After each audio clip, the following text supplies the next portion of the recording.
जय हिंद प्यारे साथियों। क्रैक एक्सप्रेस चैनल में आपका हार्दिक स्वागत है। उम्मीद है कि आप लोग स्वस्थ मस्त जबरदस्त होंगे। आज का सेशन हम लेके आ चुके हैं एसएससी जीडी पुलिस होमगार्ड की दृष्टि से पेपर को बनाया गया है। तो चलिए हम क्वेश्चन को स्टार्ट करते हैं। आते हैं अपने पहले क्वेश्चन पे।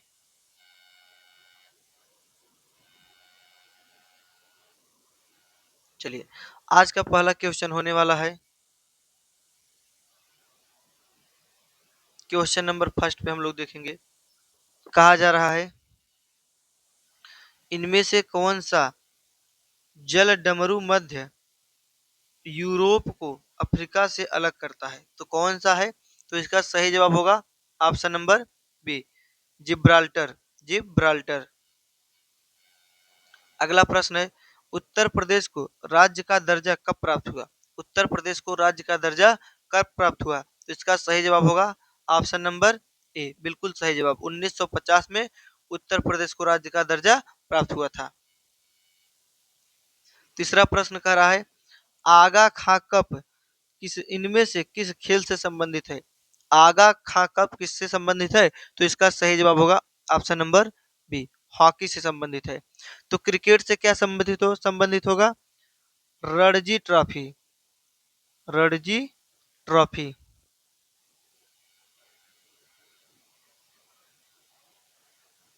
क्रिकेट से संबंधित है। और फुटबॉल से संबंधित है डूरंड कप। डूरंड कप ये किससे संबंधित है? फुटबॉल से संबंधित है। कहा जा रहा है लॉन टेनिस, इससे कहा जाएगा भैया विंबलटन कप।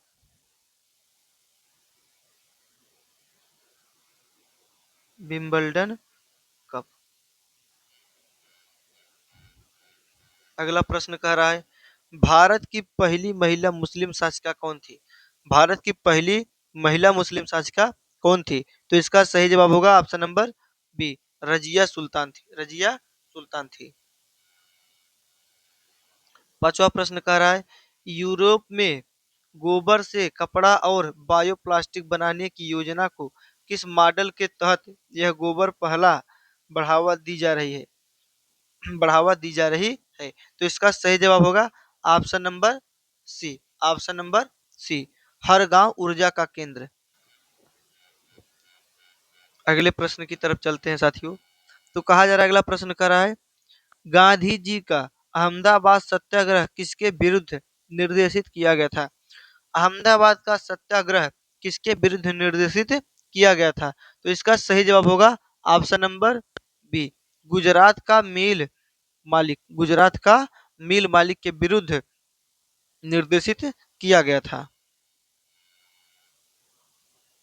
1851 में निम्नलिखित में से किसने अवध राज्य को एक चेरी जो एक दिन हमारे मुंह में गिरेगी के रूप में वर्णित किया? तो इसका सही जवाब क्या होगा? तो इसका सही जवाब होगा option number D, Lord Dalhousie. Lord Dalhousie ने कहा था। लॉर्ड डलहौजी के विषय में कुछ जानकारी देखेंगे। लॉर्ड डलहौजी ने भारत में पहली बार 16 अप्रैल 16 अप्रैल 1853 को 1853 में पहली बार पहली बार रेल चलाई थी। पहली बार रेल चलाई। और इसने इसकी टोटल दूरी कितनी थी? 34 किमी। 34 किमी थी। और कहां से कहां तक चला था? तो मुंबई से थाड़े तक चला था। और लॉर्ड डलहौजी के विषय में कुछ पॉइंट और है। इसने डाक सेवा डाक सेवा की स्थापना की। डाक सेवा की स्थापना की स्थापना की। और इसके भी कई कार्य हैं। अगले प्रश्न पे चलते हैं। 2025 विश्व प्रेस स्वतंत्रता सूचकांक में भारत का क्या स्थान है? भारत का स्थान क्या है? तो इसका सही जवाब होगा option number B. Option number B, 191वां स्थान है। बाण भट्ट किस सम्राट के दरबारी कवि थे? बाण भट्ट जी थे तो किसके दरबारी कवि थे? तो इसका सही जवाब होगा ऑप्शन नंबर ए, बाण भट्ट जी हर्षवर्धन के दरबारी कवि थे। कनिष्क कनिष्क के दरबारी कवि थे अश्वघोष। अश्वघोष ये बहुत बार परीक्षा में पूछा गया है। इन्होंने एक आयुर्वेद ग्रंथ लिखा जिसका नाम है चरक संहिता। चरक संहिता चरक संहिता एक आयुर्वेद ग्रंथ है। आयुर्वेद ग्रंथ है। ये प्रश्न में पेपर में पूछता है कि चरक संहिता किसने लिखा था? तो अश्वघोष ने लिखा था। विक्रमादित्य के हैं कालिदास। कालिदास जी हैं विक्रमादित्य के कवि थे। विक्रमादित्य के दरबार में कवि थे। इनके दरबार में नवरत्न हुआ करते थे। नव नवरत्न हुआ करते थे जिनमें से कालिदास प्रमुख थे। इसमें से एक थे वराह मिहिर। वराह मिहिर वराह मिहिर ये खगोल शास्त्री थे। खगोल विज्ञान शास्त्री। खगोल विज्ञान और गणितज्ञ गणितज्ञ शास्त्री थे। और एक हुआ करते थे धन्वंतरी। धन्वंतरी ये भी विक्रमादित्य के ही दरबार में हुआ करते थे। ये चिकित्सक थे। ये चिकित्सक थे। कभी कभी पूछ लेता है कि विक्रमादित्य के दरबार में चिकित्सक कौन था? तो धन्वंतरी धन्वंतरी थे। अगला प्रश्न कह रहा है उत्तर प्रदेश राज्य के कुल क्षेत्रफल का कितना वन क्षेत्र 2019 के अनुसार है? तो अभी तक कितना बचा हुआ है? तो इसका सही जवाब होगा ऑप्शन नंबर बी, लगभग 6.88% या 6.88% है। ललित कला अकादमी उत्तर प्रदेश कलाकारों को छात्रवृत्ति से पुरस्कृत करती है। निम्नलिखित में से किस विषय क्षेत्र में छात्रवृत्ति नहीं प्रदान की जाती? किस विषय और क्षेत्र में छात्रों को छात्रवृत्ति प्रदान नहीं की जाती? तो मूर्ति के क्षेत्र में की जाती है, सिरेमिक के भी क्षेत्र में की जाती है, कला इतिहास के क्षेत्र में भी की जाती है, लेकिन फैशन और डिजाइनिंग के क्षेत्र में छात्रवृत्ति प्रदान नहीं की जाती है। तो इसका सही जवाब होगा option number D. East India company की स्थापना किस वर्ष हुई थी? ईस्ट इंडिया कंपनी की स्थापना किस वर्ष हुई थी? तो इसका सही जवाब होगा ऑप्शन नंबर सी, सन 1600 ईस्वी में ईस्ट इंडिया कंपनी की स्थापना हुई थी। निम्नलिखित में कौन संघ लोक सेवा आयोग यूपीएससी का कार्य नहीं है? यूपीएससी का कार्य नहीं है तो इसका सही जवाब होगा ऑप्शन नंबर डी, आरक्षण का तरीका। आरक्षण का तरीका बाकी बी वाला भी, सी वाला भी और ए वाला भी है। भारत के संविधान का निम्नलिखित में से कौन सा अनुच्छेद मौलिक अधिकारों के प्रवर्तन के लिए संवैधानिक उपचार प्रदान करता है? तो इसका सही जवाब होगा option number B, option number B, 32, अनुच्छेद 32, आर्टिकल 32 है। आर्टिकल 40 कहता है 40, इसके अंतर्गत ग्राम पंचायतों का संगठन, ग्राम पंचायतों का संगठन संगठन और अनुच्छेद 40 73वां संविधान संशोधन, संविधान संशोधन संशोधन 1992 92 के तहत जोड़ा गया था। इसके अंतर्गत पंचायतों को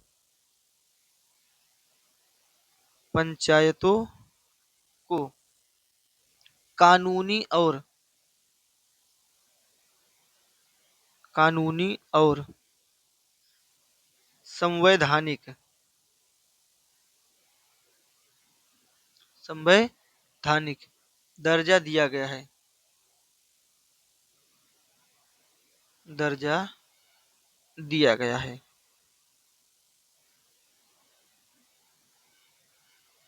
अगला प्रश्न है, उड़ीसा में भितरकनिका वन्य जीव अभयारण्य किसके लिए एक संरक्षण स्थल है? भितरकनिका वन्य जीव अभयारण्य किसके लिए संरक्षक स्थल है? तो इसका सही जवाब होगा option number C, salt salter water crocodile के लिए है। साल्टर वाटर क्रोकोडाइल के लिए है, अर्थात मगरमच्छों के लिए है। अगला प्रश्न है, एस एस अंगेस्टर आर्ट एस एंगेस्टर आर्ट्स किसकी आत्मकथा है? एस एंगेस्टर आर्ट्स किसकी आत्मकथा है? तो इसका सही जवाब होगा option number B, Sania Mirza की आत्मकथा है। उत्तर प्रदेश का कौन सा हिस्सा नाजुक कढ़ाई वाली साड़ियों के लिए प्रसिद्ध है, जिसे जिसे चिकनकारी साड़ी कहा जाता है? जिसे चिकनकारी साड़ी कहा जाता है। तो इसका सही जवाब होगा ऑप्शन नंबर बी, लखनऊ है।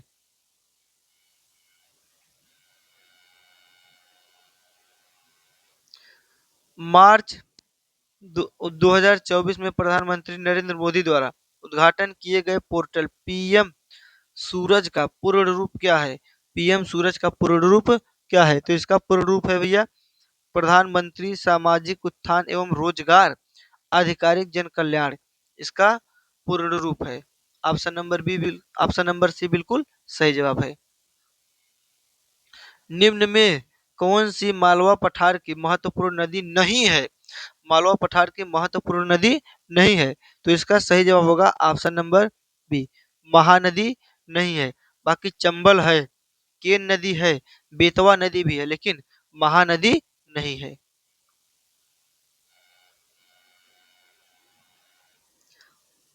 20वां प्रश्न कह रहा है, जोजिला दर्रा कहाँ स्थित है? जोजिला दर्रा भारत में कहाँ स्थित है? तो इसका सही जवाब होगा ऑप्शन नंबर ए, जोजिला दर्रा लद्दाख में स्थित है।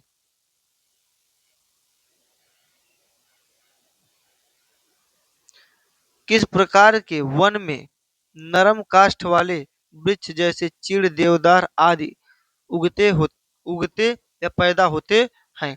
तो किसमें पैदा होते हैं भैया? तो इसका सही जवाब होगा ऑप्शन नंबर बी, शंकुधारी वन में चीड़ एवं देवदार आदि उगते हैं।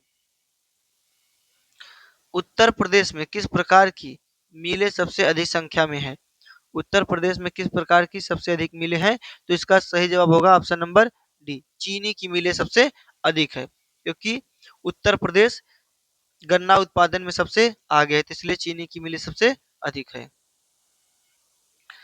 किसी भी टेनिस खेल में पहला अंक होता है, पहला अंक क्या होता है? तो इसका सही जवाब होगा ऑप्शन नंबर सी, 15 होता है। निम्नलिखित विटामिनों में से कौन सा युग्म हमारे शरीर में अपेक्षाकृत अधिक समय तक संचित रहता है? हमारे शरीर में सबसे लंबे समय तक संचित रहने वाला, अर्थात रुकने वाला या इकट्ठा होने वाला विटामिन कौन सा है? तो इसका सही जवाब होगा option number D, vitamin D और ए हमारे शरीर में लंबे समय तक संचित रहता है। दिल्ली का लौह स्तंभ किसने स्थापित किया था? दिल्ली का लौह स्तंभ किसने स्थापित किया था? तो इसका सही जवाब होगा ऑप्शन नंबर बी, चंद्रगुप्त द्वितीय ने दिल्ली का लौह स्तंभ स्थापित किया था। चंद्रगुप्त द्वितीय ने, देखेंगे समुद्रगुप्त, समुद्रगुप्त का शासन काल था 335 ईस्वी से 375 ईस्वी तक इसका शासन काल था। यह चंद्रगुप्त प्रथम का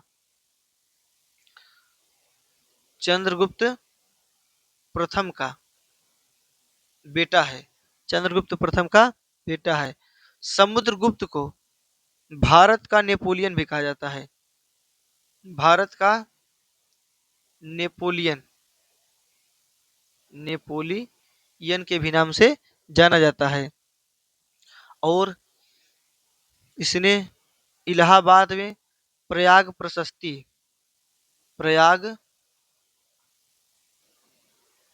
प्रशस्ति अर्थात इलाहाबाद स्तंभ इलाहाबाद स्तंभ का निर्माण करवाया था। अगला देखेंगे चंद्रगुप्त प्रथम। चंद्रगुप्त प्रथम चंद्रगुप्त प्रथम का शासनकाल था 319 से 335 ईस्वी तक। 35 ईस्वी तक इसका शासन था। चंद्रगुप्त प्रथम को गुप्त वंश का संस्थापक भी कहा जाता है। गुप्त वंश का संस्थापक भी कहा जाता है। इसे महाराजा अधिराज की उपाधि धारण की थी। चंद्रगुप्त प्रथम ने महाराजा धीराज की उपाधि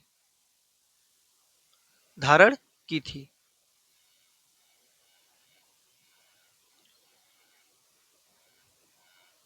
अगला देखेंगे वैध मुद्रा एक प्रकार की मुद्रा है।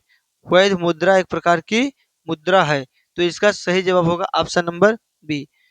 मुद्रा तो है लेकिन इसका कोई वास्तविक मूल्य नहीं होता है। वैध मुद्रा का कोई वास्तविक मूल्य नहीं होता है।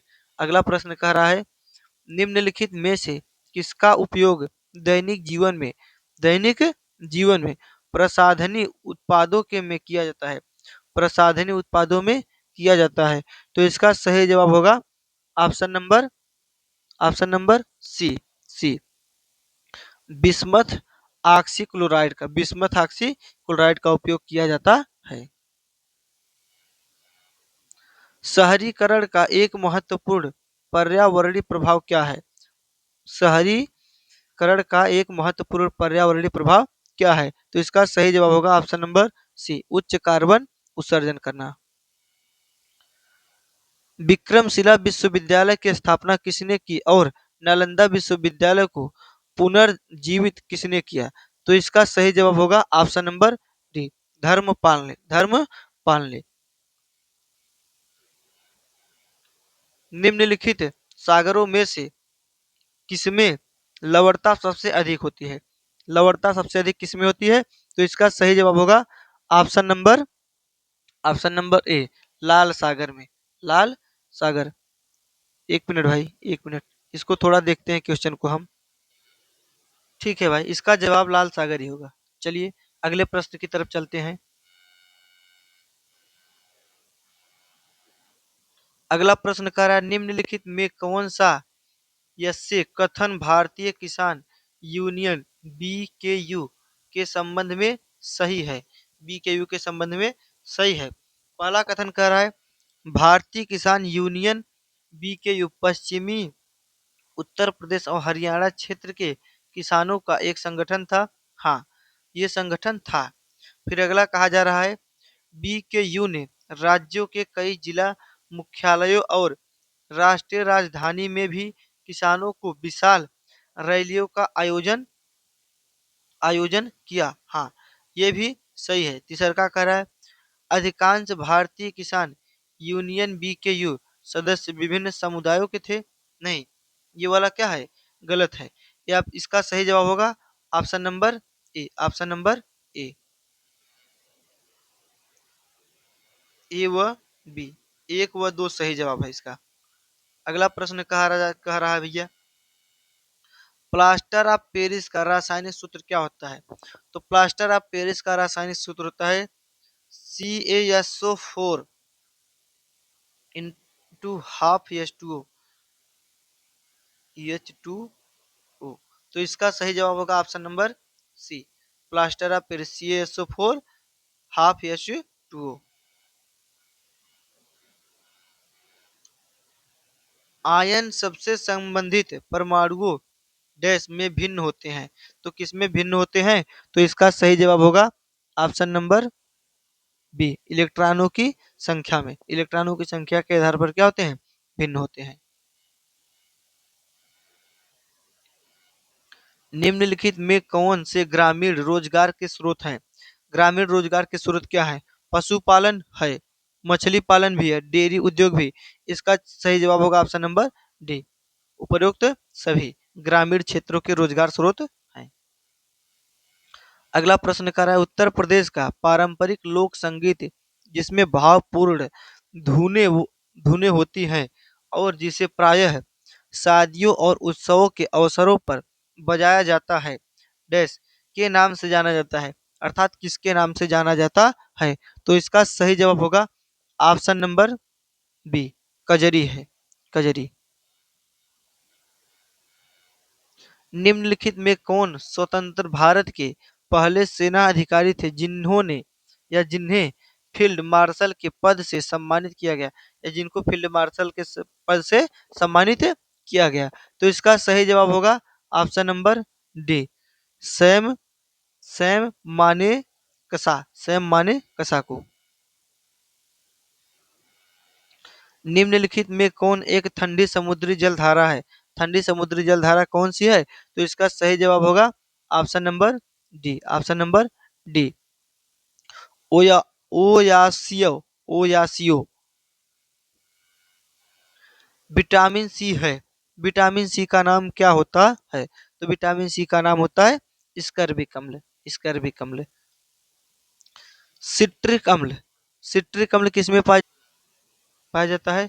तो किसमें पाया जाता है, खट्टे पदार्थ में, खट्टे पदार्थ में, जैसे नींबू, नींबू और संतरा में, संतरा में। टार्टरिक अम्ल, टार्टरिक, टार्टरिक अम्ल किसमें पाया जाता है, इमली में, इमली में पाया जाता है। दुग्ध अम्ल, दुग्ध में कौन सा अम्ल पाया जाता है। दूध में लैक्टिक अम्ल पाया जाता है। एक मिनट भाई, लैक्टिक अम्ल, लैक्टिक अम्ल दूध में पाया जाता है।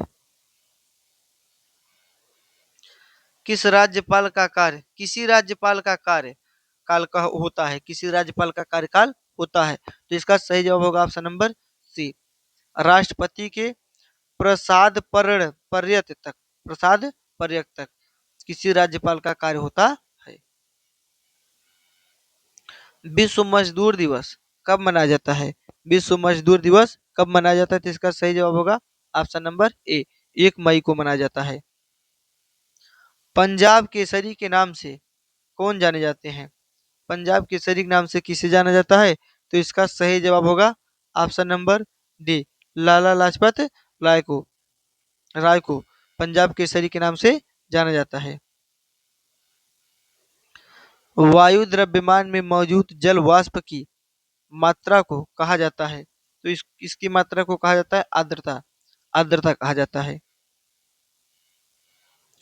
उत्तर प्रदेश में लायन सफारी की स्थापना कहाँ की जा रही है, लायन सफारी की स्थापना कहाँ की जा रही है। तो इसका सही जवाब होगा ऑप्शन नंबर बी, इटावा में किया जा रहा है।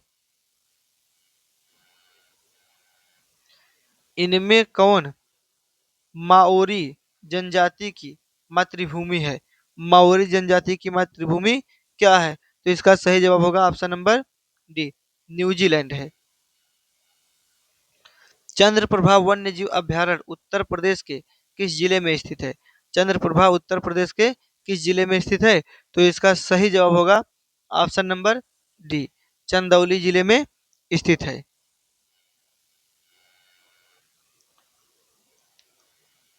अल्लाह रखा कुरैशी, जिन्हें अल्लाह रखा रखा के नाम से जाना जाता है, एक भारतीय वादक है, ये किसको बजाते हैं। तो इसका सही जवाब होगा ऑप्शन नंबर सी, तबला बजाते हैं, तबला बजाते हैं।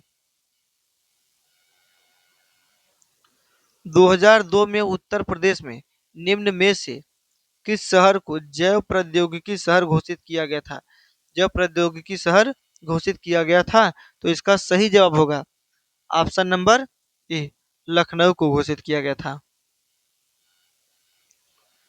भारतीय रिजर्व बैंक के हालिया हालिया दिशा निर्देशों निर्देशों के अनुसार नाबालिग नाबालिगों के लिए स्वतंत्र रूप से बैंक खाता संचालित करने की नई घोषित आयु क्या है। तो नाबालिगों के लिए नया खाता ओपन करने के लिए आयु क्या होनी चाहिए? तो इसका सही जवाब है भैया ऑप्शन नंबर डी, कम से कम 10 वर्ष होना चाहिए, कम से कम 10 वर्ष। भारत के संविधान के निम्नलिखित में से किस अनुच्छेद के अनुसार धन विधेयक को राज्यसभा में पेश नहीं किया जा सकता? किस अनुच्छेद के तहत धन विधेयक को राज्यसभा में पेश नहीं किया जा सकता? तो इसका सही जवाब होगा ऑप्शन नंबर ए, अनुच्छेद 109 के तहत धन विधेयक को राज्यसभा में पेश नहीं किया जा सकता है। और आज का अंतिम और लास्ट प्रश्न है, ड्यूस शब्द किस खेल से संबंधित है? ड्यूस शब्द किस खेल से संबंधित है? तो इस प्रश्न को आप लोग बताने का प्रयास करेंगे, मैं आपको समय देता हूं।